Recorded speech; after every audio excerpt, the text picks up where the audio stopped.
আমার শহর রায়গঞ্জ নিবেদন করছে সায়নী গোল্ড এন্ড ডায়মন্ড, থানা রোড, রায়গঞ্জ।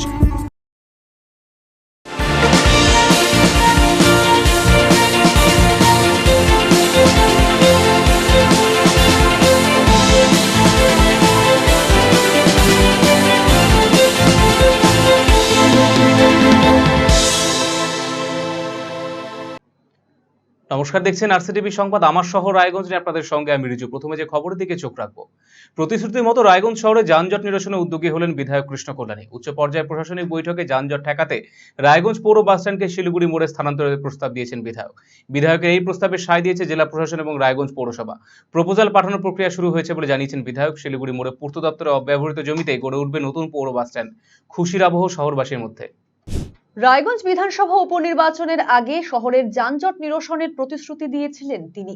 আজ সেই প্রতিশ্রুতি মেনেই উদ্যোগী হলেন রায়গঞ্জের বিধায়ক কৃষ্ণ কল্যাণী। রায়গঞ্জ শহরের মধ্যস্থল থেকে পৌর বাসস্ট্যান্ডকে শিলিগুড়ি মোড়ে স্থানান্তরিত করার উদ্যোগ গ্রহণ করা হয়েছে। এ বিষয়ে মঙ্গলবার প্রশাসনিক স্তরে উচ্চ পর্যায়ের একটি বৈঠক অনুষ্ঠিত হয়, যেখানে জেলাশাসক সুরেন্দ্র কুমার মিনা, বিধায়ক কৃষ্ণ কল্যাণী থেকে শুরু করে পৌর প্রশাসক সন্দীপ বিশ্বাস, উপপৌর প্রশাসক অরিন্দম সরকার সহ জেলা প্রশাসনের বিভিন্ন স্তরের কর্তারা উপস্থিত ছিলেন। এই বৈঠকেই বিধায়ক কৃষ্ণ কল্যাণী রায়গঞ্জ পৌর বাসস্ট্যান্ডকে শিলিগুড়ি মোড়ে পূর্ত দফতরের অব্যবহৃত একটি জায়গায় স্থানান্তরিত করার প্রস্তাব দেন। সেই প্রস্তাবকে সমর্থন জানায় রায়গঞ্জ পৌরসভা। বিধায়ক কৃষ্ণ কল্যাণী জানান, জেলাশাসক এই বিষয়ে প্রপোজাল পাঠাতে বলেছেন। সেই প্রক্রিয়াও ইতিমধ্যেই শুরু হয়ে গিয়েছে। ওই জায়গায় বাসস্ট্যান্ডের জন্য দেওয়ার বিষয়ে পূর্ত দফতরেরও কোনো আপত্তি নেই বলে জানানো হয়েছে। প্রসঙ্গত, রায়গঞ্জ শহরে দিনের পর দিন অন্যতম কারণ, একটি প্রধান সমস্যা ক্রমশই বেড়ে চলেছে, তা হলো যানজট। শহরের জনসংখ্যা বৃদ্ধির পাশাপাশি এই যানজট সমস্যায় রোজ ভোগান্তি পোহাতে হয়, যার অন্যতম কারণ হিসাবে উঠে এসেছে শহরের একেবারে মধ্যস্থলে পৌর বাসস্ট্যান্ডের অবস্থান। পাশেই লেভেল ক্রসিং। বাসস্ট্যান্ড থেকে বড় বাস বের হওয়ার সময় মারাত্মক যানজট তৈরি হয় মূল রাস্তায়। ভোটের আগে কৃষ্ণ কল্যাণী এই সমস্যা ও তার সমাধানের পথ অনুধাবন করে প্রতিশ্রুতি দিয়েছিলেন। বিধায়ক নির্বাচিত হওয়ার পর সেই প্রতিশ্রুতি পূরণে তৎপর হলেন তিনি। বিধায়ক জানিয়েছেন, খুব দ্রুত এই প্রকল্পের বাস্তবায়ন হবে। দেখুন, আজকে আমাদের প্রশাসনিক মিটিং ছিল। আজকে ডিএম স্যারের কনফারেন্স হলে আজকে মিটিং ছিল। ডিএম স্যার সহ ADM, PWD, executive engineer, Raiganj মিউনিসিপ্যালিটির বোর্ড অফ অ্যাডমিনিস্ট্রেশনের chairperson Sandip Biswas, vice chairperson গোড়া সরকার সবাই ছিলেন। আজকে সেখানে আমি প্রস্তাব দিই রায়গঞ্জ বাস স্ট্যান্ডটাকে শিফট করার জন্য শিলিগুড়ি মোড়ে। সেই প্রস্তাব থেকে রায়গঞ্জ মিউনিসিপ্যালিটি সমর্থন জানিয়েছে। ডিএম স্যারও প্রপোজাল বানিয়ে পাঠাতে বলেছেন। আর যেহেতু ওই জায়গাটা পিডব্লিউটির আন্ডারে আছে শিলিগুড়ি মোড়ের ওখানে, তো পিডব্লিউটির এক্সিকিউটিভ ইঞ্জিনিয়ারও ছিলেন, উনিও বলেছেন ওই জায়গাটা ওনাদের কোনো ইউটিলাইজ হচ্ছে না, তো সেই জন্য ওই জায়গাটা ওনাদেরকে দিতে কোনো আপত্তি নেই। তো এখন পেপার ফর্মালিটি যেগুলো রয়েছে সেটা প্রসেস হয়ে গেছে আজ থেকে। আমরা আশা করি খুব শীঘ্রই এই পেপার ফর্মালিটি পূর্ণ হয়ে যাবে আর খুব শীঘ্রই সেখানে কাজ চালু হবে। আর কাজটাও খুব দ্রুত গতিতে হবে। তো আশা করা যায় এই চলতি বছরের মধ্যেই রায়গঞ্জবাসী যানজট থেকে মুক্ত হবে আর বাস স্ট্যান্ডটা এই চলতি বছরের মধ্যেই শিফট হতে চলেছে। বাসস্ট্যান্ড অন্যত্র স্থানান্তরণের সিদ্ধান্তের খবরে খুশির আবহ রায়গঞ্জে। তপন বসাক নামের এক শহরবাসী জানান, শহরের মাঝখান দিয়ে এই বাসস্ট্যান্ডকে শিলিগুড়ি মোড়ে নিয়ে গেলে অনেক সুবিধে হবে, যানজট নিরসন হবে। শহরের মধ্যিখান থেকে যদি বাসস্ট্যান্ড শিলিগুড়ি মোড়ের মতো একটি জায়গায় নিয়ে যায়, সেটা নিশ্চয়ই ভালো হবে। কারণ হচ্ছে এখানে স্টেশন আছে, স্টেশনের একটা ভিড় থাকছেই, স্টেশন তো আর সরানো যাবে না। সেক্ষেত্রে যদি বাসস্ট্যান্ড ওখানে নিয়ে যাওয়া হয় তাহলে যানজটটা অনেকটাই কমে যাবে এবং অন্যান্য মানুষ যেভাবে আমাদের রাস্তাগুলো গতিশীলতা বাড়বে, সাথে মানুষের অন্য গাড়িগুলো ধরার জন্য যে সমস্যাটা এখন আমরা পড়ি সেদিক থেকেও রেহাই হবে এবং এপার ওপার করার জন্য যে সমস্যা হয় আমাদের রেল লাইনের এপার ওপার, সেই সমস্যার থেকেও মুক্তি মিলবে। এই প্রশাসনের এই উদ্যোগ যদি সফল হয় অবশ্যই সেটা রায়গঞ্জবাসীর উপকারেই লাগবে। প্রিয়রঞ্জন পাল নামের এক শহরবাসী জানান, রায়গঞ্জের যানজট সমস্যা দীর্ঘদিনের। এর অন্যতম প্রধান কারণ শহরের মধ্যিখানে পৌর বাসস্ট্যান্ড। এই বাসস্ট্যান্ড সরিয়ে নিয়ে যাওয়ার সিদ্ধান্ত সমর্থনযোগ্য। এই মুহূর্তে রায়গঞ্জের অন্যতম একটি সমস্যা নিঃসন্দেহে যানজট, এবং সেই যানজটের অন্যতম কারণও নিঃসন্দেহে রায়গঞ্জের পৌর বাসস্ট্যান্ডের অবস্থান। সেটা একদম শহরের মধ্যখানে এবং লেভেল ক্রসিংয়ের সংলগ্ন এলাকায়, তাতে গাড়ি বেরোতে বা ইত্যাদি কারণে নানাভাবে যানজট হচ্ছে, এটা সঠিক। সেক্ষেত্রে সরিয়ে নেওয়ার যে সিদ্ধান্ত, সেটাও সমর্থনযোগ্য। গৌতম দত্ত নামের অপর এক শহরবাসী জানান, শহরের মাঝখান থেকে পৌর বাসস্ট্যান্ড সরিয়ে নিয়ে যাওয়ার উদ্যোগ খুব ভালো। বাসস্ট্যান্ডের সামনেই রেলগেট রয়েছে, বাসস্ট্যান্ড সরিয়ে নিয়ে গেলে যানজট যন্ত্রণা কমবে। এটা খুব ভালো উদ্যোগই বলা যায়, কারণ দৈনন্দিন জীবনে আমাদের পৌর বাস স্ট্যান্ডের সামনে রেলগেট, এটা আমাদের চিরাচরিত, এটা আজকে থেকে না, বহুত দিন আগের থেকে এটা একটা বড় সমস্যা। এটা যদি প্রশাসন তরফ থেকে যদি সঠিক সুরাহা করে, খুব তাহলে আমাদের প্রত্যেকের রায়গঞ্জবাসী সুবিধা হয়। তাহলে নীলাঞ্জন দাসের রিপোর্ট, আরসিটিভি সংবাদ, রায়গঞ্জ।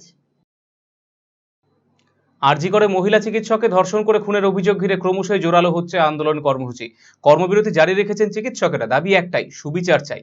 এরই মধ্যে বুধবার রাজ্য জুড়ে 8 ঘন্টা আউটডোরে কর্মবিরতি ডাক দিয়েছে জয়েন্ট প্ল্যাটফর্ম অফ ডক্টরস। সকাল 8টা থেকে বিকেল 4টে পর্যন্ত চলেছে কর্মবিরতি। ইতিমধ্যে কর্মবিরতি চলছে গোটা রাজ্যে। সমস্ত বেসরকারি হাসপাতালগুলোতে ধর্মঘট পালন করা হয়েছে। একই ছবি ধরা পড়েছে রায়গঞ্জ শহরও। রায়গঞ্জ শহরের সমস্ত বেসরকারি হাসপাতাল ওপিডিতে চলেছে কর্মবিরতি। বিকেল 4টে পর্যন্ত কর্মবিরতি চলেছে, যদিও জরুরি পরিষেবা সচল রয়েছে। আন্দোলনকারীরা জানিয়েছেন, যে ঘটনা আরজি করে ঘটেছে তা অত্যন্ত নৃশংস। এই ঘটনার সুবিচার চাওয়ার পাশাপাশি দোষীদের দৃষ্টান্তমূলক শাস্তির দাবি জানিয়েছেন তারা। এদিকে কর্মবিরতির জেরে চরম ভোগান্তির মধ্যে পড়েছেন দূর দূরান্ত থেকে চিকিৎসার জন্য আসা রোগী এবং তাদের আত্মীয় পরিজনেরা। আরজি করের ঘটনা আপনারা সকলেই জানেন, যে আমাদের দীর্ঘদিন ধরে প্রতিবাদ চলছে, কর্মসূচি চলছে নানা রকম। এর মধ্যে গতকালও আমরা 1 ঘন্টার জন্য কর্মবিরতি দিয়েছিলাম। এবার আজকে আমরা চিকিৎসকরা পুরো ধর্মঘট করছি। আমরা সমস্ত ওপিডি পরিষেবা, আউটডোর পরিষেবা যেটাকে বলে, আমরা বন্ধ রাখছি সকাল 8টা থেকে বিকেল 4টা অবধি। কিন্তু তার সাথে আমরা জরুরি পরিষেবাকে বন্ধ করিনি। আমরা জরুরি পরিষেবার জন্য যারা সিরিয়াস পেশেন্ট, ইমার্জেন্সি ট্রিটমেন্ট প্রয়োজন, সেই বিভাগটা শুধু আমরা খোলা রেখেছি। আমরা চাই একটা জাস্টিস, এবং মহিলাদের কাজের ক্ষেত্রে আমরা চাই সুরক্ষা। আপনারা বিগত দিনে নিশ্চয়ই দেখেননি যে কোনো ডাক্তারবাবুরা এরকম ধর্মঘটে বসেছে। অনেক ঘটনায় তো ঘটে হাসপাতালে, ভাঙচুর হয়, ডাক্তারদের হাতে শারীরিক নিগ্রহ ডাক্তাররা হয়। কিন্তু আমরা ধর্মঘটের রাস্তা এই কারণে নেই না যে মানুষের অসুবিধা হবে বলে, কিন্তু একটা সহ্যের সীমা থাকে। যখন অত্যাচারের পরিমাণ ওই জায়গায় চলে যায়, এবং আরজি করের ঘটনাটা কোনো ডাক্তার হিসাবে আমরা দেখতে চাই না, আমরা চাই একজন নারী হিসাবে তাকে আমরা দেখতে চাই। আমরা চাই তাকে একটা ছাত্রী হিসাবে।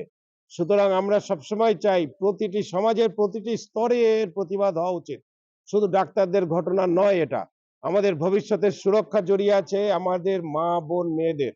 আজকে যারা রাস্তার বাইরে এইসব কাজ করছে, তাদের যদি আমরা আটকাতে না পারি, তাহলে এরপরে কিন্তু আমাদের ঘরে ঢুকে আসবে এই সমাজ বিরোধীরা। ওই তো ডাক্তার নাই, ওষুধপত্র মানে রোগীগুলো চিকিৎসা হচ্ছে না আর কি। ডাক্তাররা তো স্ট্রাইক করছে। হ্যাঁ, ওই তো ওইটাই বলতেছে আর কি। কি বললে, কি জানি না। ওই তো স্ট্রাইক করছে, চিকিৎসা হচ্ছে না। কি বলছেন ওনারা? ওনারা কি বলতেছে, ওই যে ধর্নায় আমরা আছি। সমস্যা হচ্ছে না, সমস্যা হচ্ছে। হ্যাঁ, সমস্যা তো হচ্ছে, প্যাসেঞ্জারের সমস্যা হচ্ছে, তারপরে রুগীরও সমস্যা, রুগীর বাড়ির গার্জেন গুলোরও সমস্যা হচ্ছে। কলকাতায় একজন মহিলা চিকিৎসককে খুন করা হয়েছে, শুনছেন তো? হ্যাঁ, সেটা কি জানি। সেই ব্যাপার থেকে কিভাবে দেখছেন আমরা টিভিতে দেখছি। তারপর তো ওগুলার মানে সমাজ বিরোধীদের শাস্তি দেওয়াই মানে উচিত আর কি। আপনারাও চাচ্ছেন? হ্যাঁ, আমরাও চাচ্ছি আর কি যে হ্যাঁ। আমাদের এখানে সমস্যা, রুগীকে নিয়ে আসছি, ঠিকমতো ডাক্তারবাবু দেখছেন না বলে স্ট্রাইক করেছে। কলকাতায় আমাদের একটা লেডি ডাক্তারের এরকম ধর্ষণ করা হয়েছে, তাতে খুন করা হয়েছে। অনেক কিছু দেখার পরেই আমরা বুঝতে পারতেছি আমাদের এইভাবে চলা কঠিন, এবং ডাক্তারবাবুরা নিরাপত্তায় নেই, একের পর একের হয়ে যাচ্ছে। যদি আমাদের মুখ্যমন্ত্রী এটা যদি কোনো শায়েস্তা ব্যবস্থা করে তাহলে খুব ভালো হয়। কেন আমরা রুগীকে নিয়ে এসে এখন এখানে সারাদিন বসে থাকতেছি, ট্রিটমেন্ট হচ্ছে না। তাও সাপোর্ট করছেন? হ্যাঁ, আমরা তো অবশ্যই ডাক্তার কাছে সাপোর্ট করবই, যত তাড়াতাড়ি হয়। পরিষেবা থেকে তো ব্যাহত হচ্ছে। হ্যাঁ, আপনাদের পরিষেবা পেতে তো একটু হ্যাঁ অসুবিধা হচ্ছে। অসুবিধা তো হচ্ছেই। অসুবিধা হলে কি করবো, তবুও আমরা শাস্তি চাই। ওইসব লোকের ফাঁসি যেন হয়, যেন কোনো মতেই এরকম না হয়। আরজিকর কাণ্ডের প্রতিবাদে সারা দেশ জুড়ে চলছে আন্দোলন কর্মসূচি। দোষীদের কঠোর শাস্তির দাবি উঠছে সর্বত্র। দেশ জুড়ে চলছে চিকিৎসকদের আন্দোলন। হাসপাতালের মধ্যে এমন নৃশংস ঘটনায় প্রশ্নের মুখে চিকিৎসকদের নিরাপত্তা। এই ইস্যুতে সরকারি হাসপাতালেও বুধবার কর্মবিরতি ছবি লক্ষ্য করা গিয়েছে। রায়গঞ্জ মেডিকেল কলেজ হাসপাতালে সোমবার থেকে ওপিডিতে কর্মবিরতি শুরু হয়েছে। ক্যাম্পাসে বসে স্লোগান তুলছেন জুনিয়র এবং সিনিয়র ডাক্তাররা। বুধবার তৃতীয় দিনে পড়েছে এই আন্দোলন, যদিও জরুরি পরিষেবা সচল রয়েছে। এদিকে ওপিডিতে পরিষেবা না পেয়ে চরম হয়রানির মুখে পড়েছে সাধারণ মানুষ। জুনিয়র ডাক্তারদের বক্তব্য, যত দ্রুত দোষীদের শাস্তি হবে তত তাড়াতাড়ি পরিস্থিতি স্বাভাবিক হবে। এদিকে বুধবার আন্দোলনের রত চিকিৎসকদের সঙ্গে কথা বলেছেন রায়গঞ্জ মেডিকেল কলেজের আধিকারিকেরা। ওপিডিতে অনেক দূর দূরান্ত থেকে মানুষ আসছেন। তাদের মধ্যে যাদের জরুরি প্রয়োজন রয়েছে তাদের জন্য বিকল্প ওপিডি চালু করা হয়েছে। যতটা সম্ভব মানুষকে পরিষেবা দেওয়ার ব্যবস্থা করা হচ্ছে।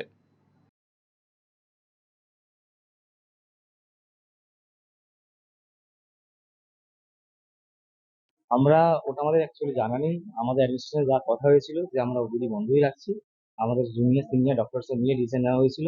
তা ওটা যদি এরকম হয়ে থাকে কিছু, আমরা অ্যাডমিনিস্ট্রেশনে আলোচনা করবো আবার। কিন্তু আপাতত এখনো পর্যন্ত বন্ধ রাখার সিদ্ধান্তই আমরা নিয়েছি। হ্যাঁ, রোগী তো স্বাভাবিকভাবে হয়রানি হচ্ছে। স্বাভাবিক, এখানে যারা আসে খুব সাধারণ মানুষ, খুবই গরিব মানুষ, তারা পরিষেবা নেওয়ার জন্য। আমাদেরও দায়বদ্ধ আমরা যে তাদেরকে পরিষেবা দেওয়ার জন্য। কিন্তু বর্তমান যে সিচুয়েশন বা সিনারিও, সেই জায়গায় দাঁড়িয়ে আমরা বাধ্য হয়েছি এরকম পরিষেবা বন্ধ রাখতে প্রতিবাদের জন্য। তো আমরা চেষ্টা করব খুব তাড়াতাড়ি, মানে আমাদের প্রতিবাদের মাধ্যমে চেষ্টা করব যে খুব তাড়াতাড়ি যাতে যে অন্যায় করেছে যে সঠিক তদন্ত হোক, বিচার হোক, তার শাস্তি হোক। আর ওটা যত তাড়াতাড়ি এগাবে আমরা তত তাড়াতাড়ি চেষ্টা করবো আমাদের সার্ভিসটা পুনরায় আবার চালু করার। কি প্রস্তাব দিলেন? আমরা জুনিয়র ডক্টরদের সঙ্গে আলোচনা করলাম। আমাদের তো জরুরি পরিষেবা চালু আছে এবং সমস্ত রকম ইনডোর ওটি সবই চলছে। আমাদের যেটা বন্ধ আছে সেটা হচ্ছে ওপিডি সার্ভিসেস। যদিও ম্যাক্সিমাম সিরিয়াস ওপিডিতে যারা আছে তাদের এমার্জেন্সিতে দেখে দেওয়া হচ্ছে। তো in the mean time OPD services চালু করার জন্য তাদের কাছে আমরা একটা প্রপোজাল দিয়েছি, তারা ডিসকাশন করে আমাদের জানাচ্ছে। প্যারালাল ওপিডি আমরা সিস্টেম করেছি, এখনো টিকিট জেনারেট হচ্ছে না। টিকিটটা জেনারেট হয়ে গেলেই প্যারালাল ওপিডি চালু করা যাবে। ওরা ওদের অভিমত জানালে আমরা সেই অনুযায়ী প্রসিড করবো। এরকম আগেও হয়েছে, জনস্বার্থে এবং পেশেন্টরা যারা দূর দূরান্ত থেকে আসে তারা যাতে ফিরে যেতে না হয়, তাদের যাতে কোনো অসুবিধা না হয়, একটা টোকেন রাখা হয়। যারা অ্যাকিউটলি ইল বা কোনো রকম, এমনিতে তো আমাদের ইমার্জেন্সি এবং ইনডোর সার্ভিস পুরোপুরি চালু আছে, ওখানে কোনো অসুবিধা নেই। আর একটা ওখানে চলছে যেটা দূর থেকে আগত যারা পেশেন্ট, যাদের দেখানোটা ভীষণ ভাবে জরুরি, সেই পরিষেবাটা দেওয়া হচ্ছে। মন্দ কি, অসমর্থন করছি না, যাতে সাধারণ মানুষ বিপদে না পড়ে সেই জন্য পরিষেবাটাকে একটা দিক থেকে চালু রাখা, শুধুমাত্র অ্যাকিউটলি ইল পেশেন্টদের ক্ষেত্রে, এটা আমরা এই মুহূর্তে অসমর্থন করছি না। সরকারি বেসরকারি সমস্ত স্বাস্থ্য প্রতিষ্ঠানেরকে বন্ধ করার ডাক দেওয়া হয়েছে। এটা সহমর্মিতার ব্যাপার। এটা যে বিদ্রোহ বা এই ধরনের কোনো ব্যাপার নয়। যে ঘটনা ঘটেছে সেই ঘটনার সঙ্গে সহমর্মিতার একটা ব্যাপার, এবং অনেকেই সাড়া দিয়েছেন, বেশিরভাগই সাড়া দিয়েছেন। যে পরিমাণে আউটডোর গুলো খোলা থাকলে যত পরিমাণ পেশেন্টকে আমরা পরিষেবাটা দিতে পারতাম, সেটা হয়তো দেওয়া সম্ভব হবে না, কিন্তু পেশেন্টের খুব একটা অসুবিধা হবে বলে আমাদের মনে হয় না। পেশেন্টের অসুবিধা করতে আমরা কখনো চাই না। বিচার বিভাগীয় ক্ষেত্রে উত্তর দিনাজপুরে করণদিঘি থানাকে রায়গঞ্জ জেলা আদালতের অন্তর্ভুক্ত দাবিতে আন্দোলনে সামিল হলো বার অ্যাসোসিয়েশন। উত্তর দিনাজপুর জেলা বার অ্যাসোসিয়েশনের ব্যানারে বুধবার রায়গঞ্জ জেলা আদালত চত্বরে বিক্ষোভ দেখান আইনজীবীরা। মিছিলও করা হয়। বার অ্যাসোসিয়েশনের কর্মকর্তারা জানিয়েছেন, বিচার বিভাগীয় ক্ষেত্রে করণদিঘি থানাকে রায়গঞ্জ জেলা আদালতে অন্তর্ভুক্তকরণের জন্য দীর্ঘদিন থেকে দাবি জানানো হচ্ছিল, কিন্তু তা পূরণ হয়নি। বিচারের জন্য মানুষকে বেশ কয়েক কিলোমিটার দূরে ইসলামপুর মহকুমা আদালতে যেতে হচ্ছে। তাই অবিলম্বে এই সমস্যা মেটানোর দাবিতে সরব হয়েছেন তারা।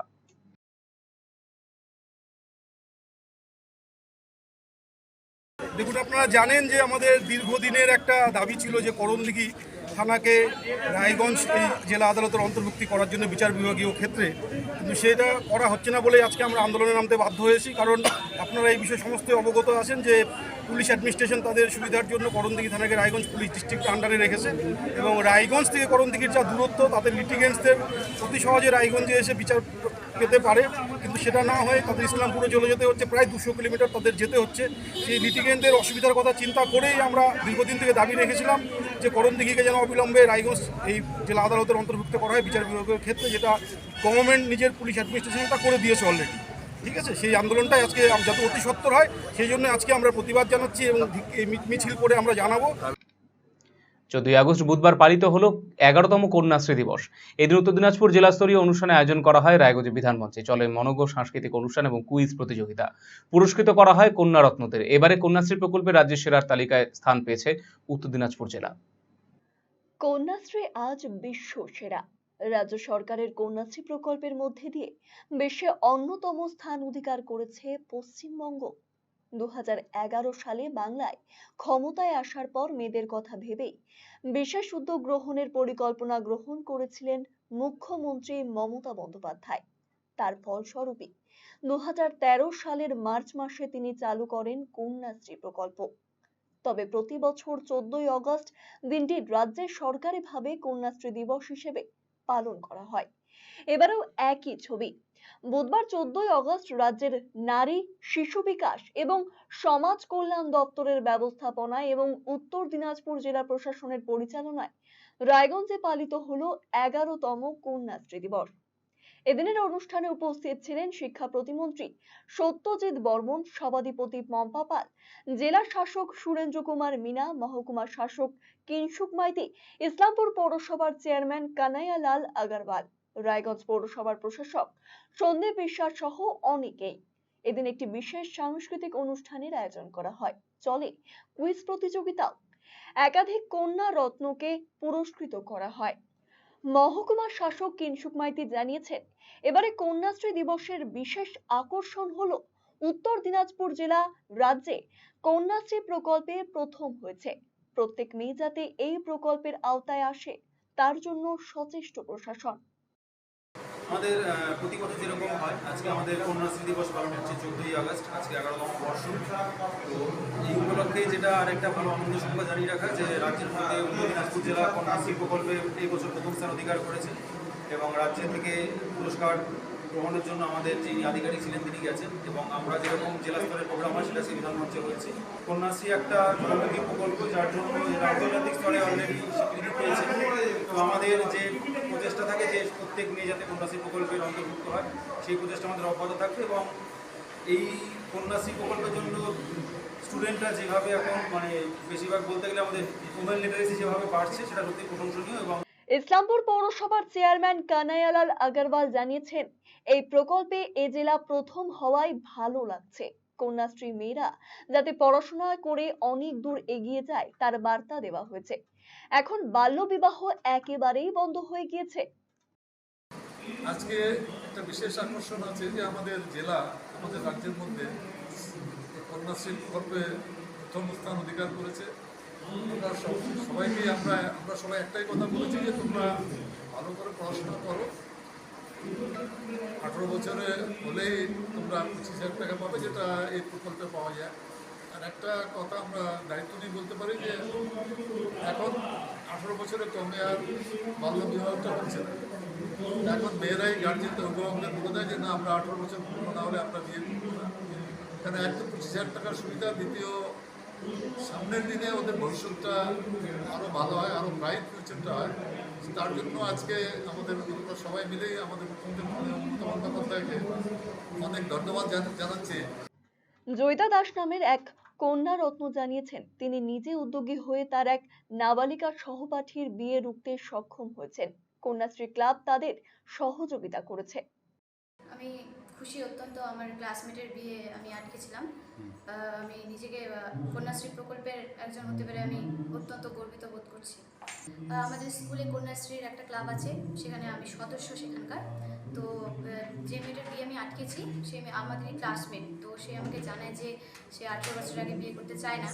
তো তখন আমরা স্কুল কর্তৃপক্ষকে জানাই, আমাদের কন্যাশ্রী ক্লাবের মেয়েরা, আমাদের শিক্ষক শিক্ষিকারা আমাদেরকে সমর্থন করেন যে এটা আটকানো দরকার। তখন আমরা কন্যাশ্রী ক্লাবের মেয়েরা মিলে সেই মেয়েটির বাড়িতে যাই, তার অভিভাবক আর অভিভাবিকাদেরকে বোঝাই যে 18 বছরের আগে নিষিদ্ধ, এটা অপরাধ। তো বাবা মারা আমাদের সঙ্গে আর কি সমর্থন করেন যে বিয়েটা দিবেন, এরকম করে বিয়েটা আমরা আটকেছিলাম। তার পরবর্তীতে আমাদের ক্লাসে 11-এ সে মেয়েটি ভর্তি হয়েছে, এখন আমাদের সঙ্গে পড়াশোনা করছে। কেমন লাগছে? খুব ভালো লাগছে, খুব। অপর এক কন্যা রত্ন জানিয়েছেন, তিনি নিজেই নিজের বিয়ে রুখেছেন, আরো পড়তে চান তিনি।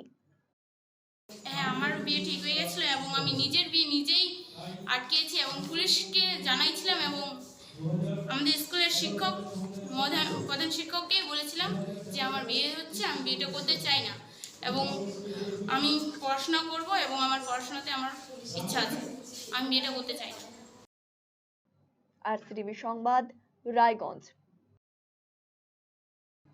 14 আগস্ট থেকে স্বাধীনতা দিবসের অনুষ্ঠান শুরু হলো রায়গঞ্জে গার্লস প্রাথমিক বিদ্যালয়ে। বুধবার স্কুলে একটি উপলক্ষে সাংস্কৃতিক মনোজ্ঞ অনুষ্ঠানের আয়োজন করা হয়। সকাল সকাল উৎসাহের সাথে স্কুলে এসে অনুষ্ঠানে অংশগ্রহণ করে কচি কাচারা, নাচ গান আবৃত্তি সহ বিভিন্ন অনুষ্ঠানের আয়োজন করা হয়। 15 আগস্ট জাতীয় পতাকা উত্তোলন করা হবে। 2 দিন ধরে চলবে এই অনুষ্ঠান। গার্লস প্রাথমিক বিদ্যালয়ে সকল শিক্ষক শিক্ষিকা ছাত্রছাত্রী অভিভাবক অভিভাবিকাদের নিয়ে আমরা ভারতের স্বাধীনতার ৭৮তম দিবস আমরা স্বাধীনতা জয়ন্তী আমরা পালন করছি। আজকে বিদ্যালয়ে ছাত্রছাত্রীদের নিয়ে একটি সাংস্কৃতিক অনুষ্ঠান রয়েছে। স্বাধীনতা বিষয়ক নাচ গান কবিতা আবৃত্তি থেকে শুরু করে নাটক থেকে শুরু করে সমস্ত কিছু রয়েছে।